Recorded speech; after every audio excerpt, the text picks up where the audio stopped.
Penertiban bangunan milik negara di kota Cirebon, Jawa Barat berakhir ricuh. Massa yang berusaha mempertahankan tempat tinggalnya terlibat bentrok dengan petugas penertiban.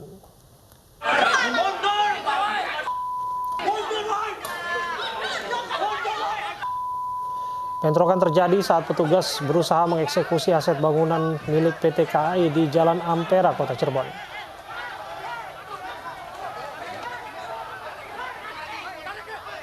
PT KAI menertibkan paksa bangunan milik negara karena pemilik sejak tahun 2013 hingga 2020 tidak ada keterikatan kontrak atas perizinan penggunaan lahan milik negara.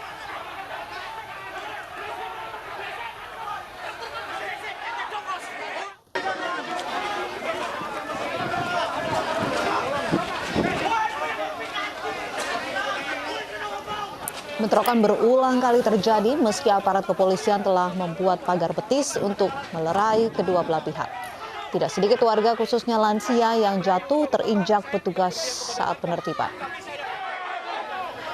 Pemilik bangunan bersikeras tidak melakukan kontrak atas perizinan penggunaan lahan karena telah memiliki surat izin pakai dari Keraton Kasepuhan Cirebon.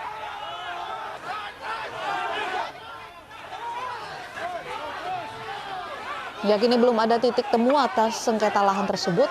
Total ada 2 bangunan yang berdiri di atas tanah negara yang disengketakan.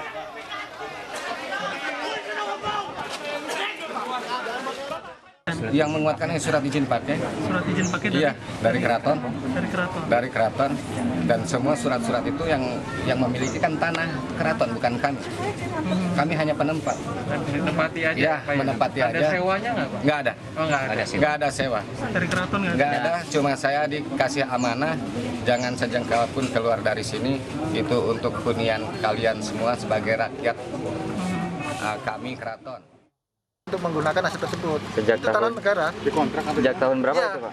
Ya, tanah negara ya mulai tahun ya, dan itu sudah ada sertifikat hak guna pakainya. Bermasalahnya sejak tahun berapa? 2013. Sampai sekarang? Iya, sampai sekarang nggak ada ikatan kontrak. Selama 7 tahun itu? Sudah kami lakukan persuasif karena memang ada oknum tadi melakukan provokasi supaya nggak melakukan sewa menyewa ataupun kontrak pada kami. Akhirnya ya terjadilah ya proses negosiasi dan proses supaya mereka melakukan penyewa tetap kami lakukan. Berarti selama 7 tahun ini? Sengketa rumah yang dikepung pagar tembok dan menyulitkan pemilik masuk rumah di Ponorogo, Jawa Timur berakhir. Pagar akhirnya dirobohkan perangkat desa meski diwarnai aksi protes.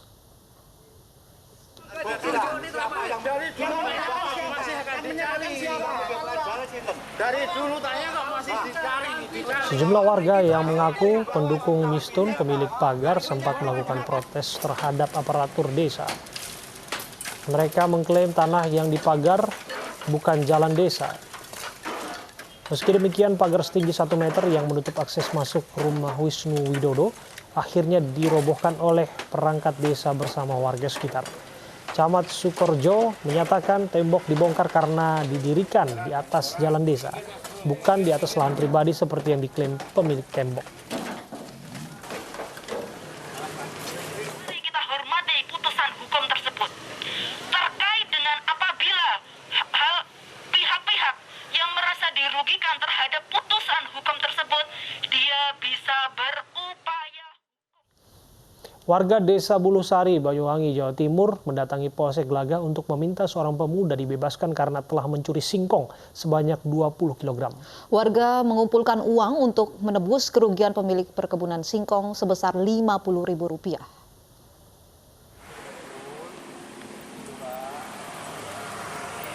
Puluhan warga Desa Bulusari, Kecamatan Gelagah, Banyuwangi, Jawa Timur, warga meminta aparat kepolisian untuk membebaskan seorang pemuda yang ditahan setelah mencuri 20 kg singkong untuk makan sehari-hari.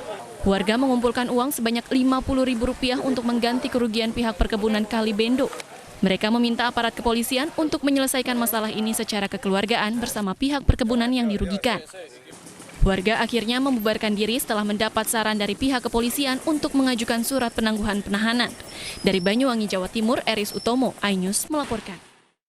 Dan pemirsa, untuk mengetahui lebih lengkap latar belakang seorang pemuda yang ditahan karena mencuri singkong sebanyak 20 kg, kita akan membahasnya bersama Kapolres Banyuwangi, Kombes Pol Arman Asmara melalui telekonferensi dan paman tersangka Avandi melalui sambungan telepon. Assalamualaikum, selamat sore Bapak. Waalaikumsalam warahmatullahi wabarakatuh. Baik. Selamat sore. Baik, saya ke Pak Arman terlebih dahulu. Pak Arman, apakah sudah ada mediasi mungkin antara pihak keluarga tersangka dengan pihak perkebunan agar dicarikan jalan keluarnya seperti apa begitu, Pak? Ya, awal pertama adalah saya akan menceritakan kronologis kejadiannya di mana tanggal 21 Juli 2020 pada jam 1 pagi Kepolisian Sektor Glagah mendapatkan penyerahan 2 orang diduga sebagai pencurian pemberatan, di mana ada anak di bawah umur 1 dan ada yang sudah dewasa. Kemudian yang sudah dewasa maka kita melaksanakan penindakan terhadap hukum, dan yang satunya kita tidak tahan karena berhubungan dengan anak ya. Berhubungan dengan anak memang diaturnya demikian, namun didampingi dari pihak Bapas. Kemudian kita juga sudah menyampaikan kepada pihak perkebunan untuk ini diselesaikan secara kekeluargaan, namun dari pihak perkebunan sendiri sudah membuat surat pernyataan untuk tetap melanjutkan dalam proses hukum. Namun demikian kita juga berusaha menyampaikan hal-hal yang sifatnya sisi yang bisa dibangun, sehingga ada suatu hal yang baik ataupun jalan keluar yang baik. Artinya statusnya sudah tersangka ya saat ini, Pak? Tersangka, benar. Karena di pasal 363 ayat 3 dan ayat 3-nya itu dilakukan malam hari, pelakunya lebih daripada 2 orang, itu diduga 4 orang, kemudian 2-nya sementara DPO dan kemudian dilakukan di perkebunan ya.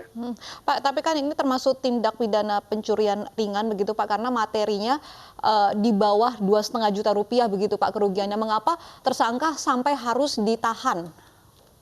Ya, jadi adalah kuncinya yang dilakukan pada malam hari, dilakukan oleh 2 orang atau lebih.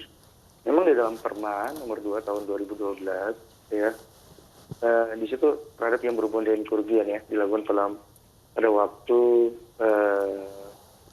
pagi ataupun siang. Kemudian di sini kita melihat bahwasanya di satu sisi dilakukan oleh 2 orang atau lebih, dan informasi ini seperti informasi, belum ada pembuktian bahwasanya telah dilakukan pencurian di pekarangan tersebut sebanyak lebih daripada 3 kali. Pak, ini warga Desa Bulusari kan sudah mengumpulkan uang Pak untuk mengganti kerugian pihak perkebunan begitu, 20 kg singkong kira-kira harganya Rp50.000. Bagaimana Pak kelanjutannya terkait warga yang mengumpulkan uang ini? Ini memang pihak kepolisian sudah tidak kurang-kurangnya sudah berbicara dengan pihak pelapor ya. Pelapor itu dari perkebunan sifatnya. Kalau pihak kepolisian kan menerima pengaduan ataupun laporan sifatnya dengan pembuktian material sesuai dengan 184 ya, 2 alat bukti. Kita sudah menyampaikan bahwasanya untuk gimana pihak perkebunan bisa berbicara yang baik dengan pelapor dan sebagainya, melalui Babin dan sebagainya. Namun sampai dengan hari ini memang belum ada titik temu di antara pihak perkebunan dan tersangka tersebut ataupun pihak keluarga. Namun kita juga sudah tidak kurang-kurangnya menyampaikan bahwasanya ini juga bisa ada yang hubungannya dengan permintaan untuk penangguhan penahanan dan sebagainya. Kita semua fasilitasi dengan baik.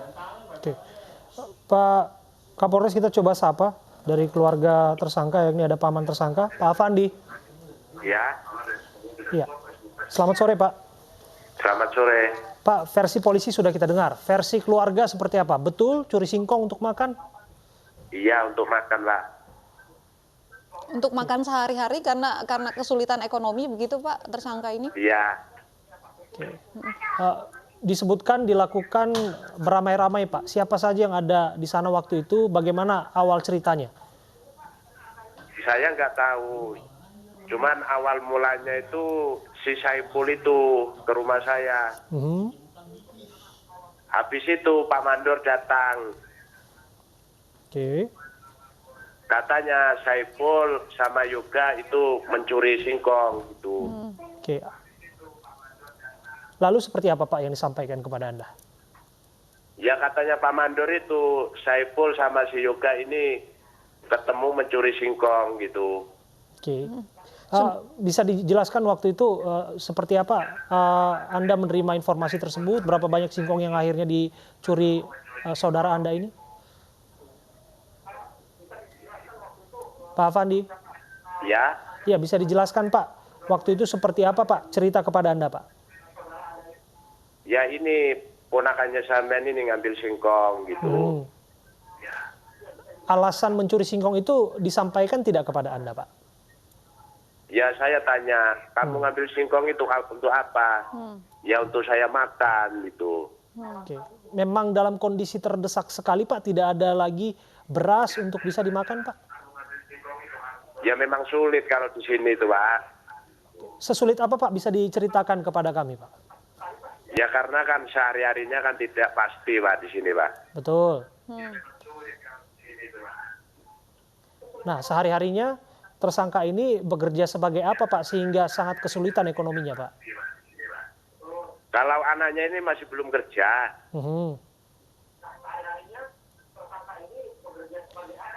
Pak, 20 kilo itu tidak sedikit Pak. Kira-kira siapa saja yang menjadi tanggungan dari tersangka ini, dari keponakan Anda ini?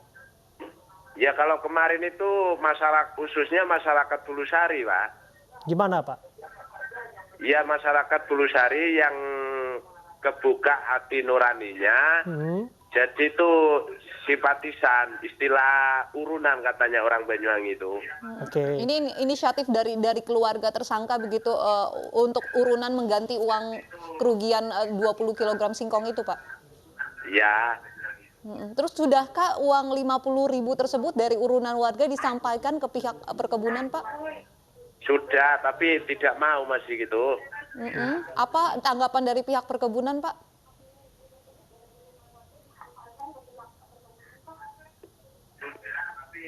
Sudah ada mediasi Pak, mungkin dengan pihak perkebunan sudah ada ketemu antara keluarga dan juga pihak perkebunan? Kalau waktu itu saya nggak ikut ya Pak. Oke. Tapi intinya pihak perkebunan tidak mau menerima uang ganti rugi Rp50.000 dari urunan warga itu? Tidak mau. Oke. Pak Afandi bisa diceritakan kepada kami sebelum melakukan aksi pencurian tengah malam ini, malam-malam disebutkan polisi Pak. Apakah saudara Anda ini, keponakan Anda sempat meminta tolong kepada Anda mengenai perihal makanan yang tidak ada di rumah? Ya saya itu kan moro-moro ke rumah saya itu. Oke. Si Saiful sama si Yoga itu. Oke, sempat minta bantuan kepada Bapak? Ya tidak, karena kan sudah ada Pak Mandornya itu. Oke. Dari keterangan keponakan Anda, berapa kali Pak beliau melakukan aksi pencurian ini Pak? Baru 1 kali itu. 1 kali. Oke, kita konfirmasi kembali kepada Pak Polisi, Kombes Pol Arman Asmara. Pak Kapolres, dari keterangan keluarga ini pertama kali dilakukan dan ada kondisi mendesak Pak untuk makan gitu Pak. Ada tidak pertimbangan nurani mengingat bahwa kondisi ekonomi yang sulit menjadi alasan dilakukannya tindak pidana? Iya, pada prinsipnya kepolisian itu kan sekali lagi sesuai dengan Undang-Undang Nomor 2 Tahun 2002, pelayan pelindung, penegak hukum, Harkam Tikmas. Seperti yang saya sampaikan awal tadi, kita sudah 2 kali memfasilitasi untuk dilaksanakannya kegiatan hubungannya ADR, Alternative Dispute Resolution atau permusyawaratannya, untuk mencapai kemufakatan dengan tidak melaporkan dalam visi. Namun itu hak menjadi kepada pelapor untuk melaporkan tetap pencurian yang saya sebutkan tadi, sehingga akhirnya kita tetap menerima untuk laporan tersebut. Ya, karena itu memang karena itu adalah fungsi dan peran daripada kepolisian sendiri ya terhadap apapun bentuk laporan yang disampaikan oleh masyarakat dengan tetap mengedepankan adalah pembuktian. Kemudian kita juga telah menyampaikan kepada pemilik perkebunan untuk mereka melihat dari sisi kemanusiaan dan sebagainya. Namun tetap sementara ini di hari ini pihak perkebunan belum bergeming untuk memberikan maaf. Mengapa mediasi ini buntu Pak? Faktor terbesarnya apa kira-kira Pak? Mungkin ya diduga, belum pasti diduga mungkin telah berulang-ulang tempat tersebut, pekarangan tersebut terjadi pencurian. Oh, oke. Artinya pencurian pernah Berulang-ulang. terjadi lebih dari sekali ya Pak? Seperti yang saya sampaikan tadi, 3 kali bahkan sampai dengan 5 kali ya terjadi di sekitar pekarangan. Ya, mengenai penangguhan penahanan seperti apa Pak? Oh, kalau penangguhan penahanan nggak ada masalah. Semenjak pihak keluarga memberikan surat penangguhan penahanan, kita melihat dari semua aspek sesuai diatur dalam hukum, tidak melarikan diri, tidak melanggar barang bukti dan sebagainya, bisa kita berikan. Dan itu memang diatur dalam hukum. Ya, Pak, ini kan pihak perkebunan tidak mau begitu menerima uang urunan dari warga untuk mengganti kerugian begitu. Namun juga warga tetap meminta agar tersangka ini dibebaskan. Mungkin polisi ada jalan keluar Pak, jalan tengah yang bisa diambil Pak? Kalau polisi pada prinsipnya seperti yang awal diajukan misalnya penangguhan penahanan, kita melihat seperti yang saya sampaikan awal, bahwasanya kita melihat dari semua sisi, tersangka tidak melarikan diri, tidak menghilangkan barang bukti, dan ada yang bertanggung jawab, dan sebagainya. Itu dari hasil gelar nantinya bisa jadi diberikan. Kemudian kalau misalnya dilepas begitu kan ini laporan, nggak ada namanya lepas. Ya, ini kan laporan tidak pidana. Ya betul, karena polisi harus bekerja sesuai dengan koridor hukum begitu. Ya, saya kembali ke Pak Afandi jika demikian. Pak Afandi. Ya. Pak Afandi, ada inisiatif sendiri dari pihak keluarga untuk bertemu dengan manajer, pengelola atau siapapun yang berkepentingan dengan perkebunan ini, Pak? Sudah Pak. Sudah. Sudah. Sudah menyampaikan minta maaf secara personal, Pak? Sudah. Apa yang disampaikan pihak perkebunan? Ya itu katanya pihak perkebunan itu masih belum bisa gitu. Pak Afandi mungkin sudah mengajukan penangguhan penahanan untuk keponakan Anda? Sudah Pak. Sudah ke polisi begitu? Sudah. Baik, Pak Arman, ini sudah diajukan penangguhan penahanan Pak? Sudah diproseskah? Pada prinsipnya ini baru saya dengar ya, maksudnya ini bahwa ini juga sudah disampaikan oleh Kapolsek kemarin, sudah disampaikan kepada pihak keluarga bisa untuk mengajukan penangguhan penahanan. Nah ini saya baru dengar perkataan dari pihak keluarga daripada tersangka. Ya kita akan cek selanjutnya, tapi yang pasti itu semua bisa diberikan dengan seperti yang saya sampaikan tadi. Dan juga polisi tidak kurang-kurangnya juga melaksanakan komunikasi dengan pihak perkebunan di dalam hal yang hubungannya mencari sisi yang baik nanti, sehingga bisa dilakukan pertemuan antara pihak perkebunan dengan pihak tersangka. Jadi nanti akan dilakukan lagi pertemuan antara kedua belah pihak begitu Pak? Polisi berusaha untuk mencari sisi yang baik sehingga terjadi kesepakatan yang baik di antara keduanya. Solusi yang akan ditawarkan bagaimana Pak jika pihak perkebunan tetap tidak mau berdamai begitu? Ya, terpaksa ya koridor hukum yang berjalan ya. Oke. Ya, kita juga sebetulnya sudah mencoba mengontak Bupati Banyuwangi untuk menengahi permasalahan ini, namun belum ada jawaban hingga saat ini. Saya kembali ke Pak Afandi. Pak Afandi. Iya. Ya. Pak, kalau kesulitan secara ekonomi, sebetulnya ada aneka bantuan yang disiapkan oleh pemerintah, Pak. Pernah dapat tidak, Pak? Bantuan apa itu, Pak? Entah itu dana desa, kemudian juga bantuan di masa pandemi seperti ini, Pak. Pernah sampai ke pintu rumah Anda ataupun pintu rumah keponakan Anda? Ya, sampai. Sampai ya, Pak?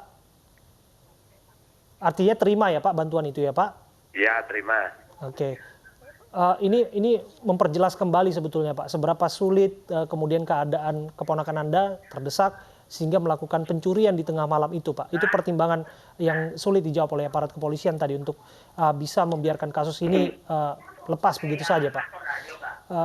Yang ingin saya tanya kepada Pak Afandi, kapan terakhir Anda komunikasi dengan keponakan Anda? Ya waktu di sini itu, Pak. Yang waktu dipegang sama Pak Mandor itu. Oke. Keponakan Anda ini statusnya sudah berkeluarga atau seperti apa, Pak? Belum. Oke. Artinya itu 20 kilo itu untuk makan sendiri, Pak? Enggak, sama teman-temannya itu mungkin, Pak. Jadi dia ambil tanaman warga, yaitu singkong itu 20 kilo untuk dibagi bersama-sama begitu ya Pak? Oke, tidak untuk dijual kan Pak? Bukan tanaman warga itu, tanaman PT Perkebunan Kalipindo Iya, betul. itu ya Pak? Iya, tanaman perkebunan itu diambil, kemudian untuk dibagi-bagi bersama dengan temannya yang ikut waktu itu Pak? Ya mungkin seperti itu. Oke. Sejak ditahan sudah bisa bertemu dengan keponakan Anda Pak? Cuman 1 kali toh, karena apa, saya kan nggak tega, masalahnya kan masih anak-anak itu Mbak. Umurnya berapa Pak? 18 Pak. 18, baik. Saat bertemu di Polres begitu Pak, apa yang disampaikan? Di Polsek itu, di Polsek, baik. itu. Apa yang disampaikan oleh keponakan Anda Pak?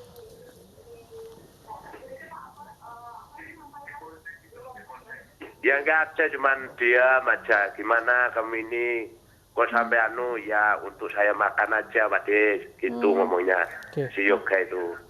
Minta juga untuk dibantu begitu untuk dikeluarkan dari penjara Pak mungkin? Ya kalau permohonan dari keluarga ya seperti itu Mbak. Baik. Karena apa, kita kan cuman rakyat biasa. Istilah kan nggak gimana. Nggak 100% ngerti sama hukum kan Mbak.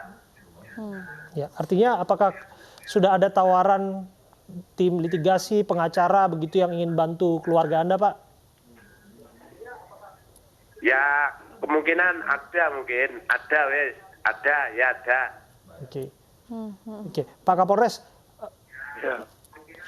tersangka sudah punya tim litigasi? Ada disiapkan dari penyidik ya. Nanti itu semuanya dari proses penyidikan kan sementara berproses ya semua. Di situ ada lagi DPO 2 juga. Oke Pak. Pak, pasal yang dijeratkan kepada tersangka dan ancaman hukuman bisa ditegaskan kembali Pak? 363 pencurian pemberatan sifatnya 7 tahun ya. Ancaman hukuman 7 tahun? Hukumannya 7 tahun. Untuk pencurian 20 kg singkong ya Pak? Iya, kalau aturan begitu. Baik. Karena malam hari, namun demikian kita tetap mencari sesuatu hal yang baik ya. Dengan pihak perkebunan sekali lagi sehingga tidak jadi permasalahan dengan pihak dari tersangka sendiri. Terima kasih untuk waktu Anda berbincang bersama kami. Pak Kapolres Banyuwangi, Kombes Pol Arman Asmara, dan juga Pak Afandi, paman tersangka pencuri singkong 20 kg di Banyuwangi, Jawa Timur. Kita ke informasi lainnya pemirsa, seorang pria di Medan, Sumatera Utara kedapatan mencuri sekarung beras seberat 5 kg dari sebuah warung di kawasan Medan Polonia karena kelaparan. Sementara itu 2 anak di Kabupaten Muara Enim, Sumatera Selatan ditemukan dalam kondisi kurus kering karena kelaparan.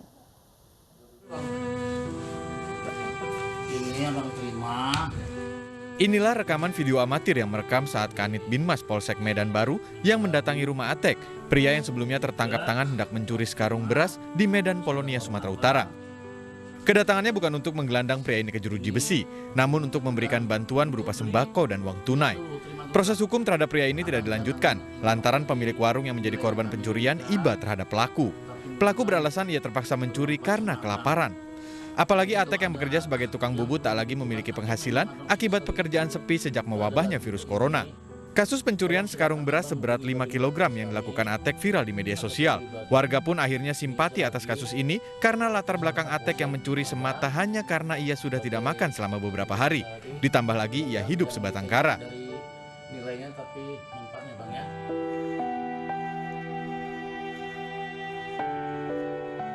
Kisah pilu di tengah pandemi virus corona kembali terjadi. 2 bocah yatim piatu asal Muara Enim, Sumatera Selatan ini ditemui dalam kondisi memprihatinkan. Kakak beradik ini terpaksa menahan lapar berhari-hari karena tak ada makanan. Sayangnya tak ada yang tahu penderitaan kedua bocah ini, hingga anggota TNI Polri mendatangi rumah mereka saat melakukan bakti sosial di tengah pandemi COVID-19. 2 bocah ini akhirnya dibawa ke Rumah Sakit Umum Pratama, Kecamatan Gelumbang, lantaran kondisinya yang kian memprihatinkan. Kedua bocah akhirnya dirawat di rumah sakit setelah petugas kepolisian dan TNI berkoordinasi dengan pemerintah daerah. Keduanya akan dirawat hingga sembuh dan diperhatikan keberlangsungan hidupnya. Kisah pilu 2 bocah yang viral di sosial media ini menjadi perhatian karena tak ada saudara juga tetangga yang merawat mereka sepeninggalan kedua orang tuanya. Tim Liputan iNews melaporkan. Puluhan pengemudi ojek online berunjuk rasa menolak pencabutan bonus di tengah pandemi COVID-19. Mereka menyegel kantor ojek online di Medan.